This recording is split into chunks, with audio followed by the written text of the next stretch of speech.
ரெக்கையுள்ள குஞ்சு இது, கூடு ஒண்ணும் தேவையில்லை. புத்தியுள்ள பிள்ளை இது, கெட்டு நிக்க போவதில்லை. தாயொருத்தி இருந்தா ஒரு தந்தை உண்டு கேளம்மா. தந்தை ஒண்ணு இருந்தா பெத்த பாட்டி இன்றி போகுமா? தெருவோரம் கிடந்தும் அனாதை இல்லை.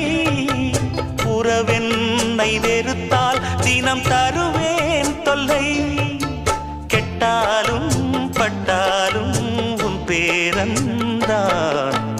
என்னடி ஞான பெண்ணே, உண்மை சொல்லடி ஞான பெண்ணே.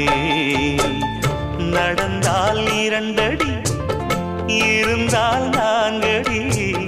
நடந்தால் 2 அடி,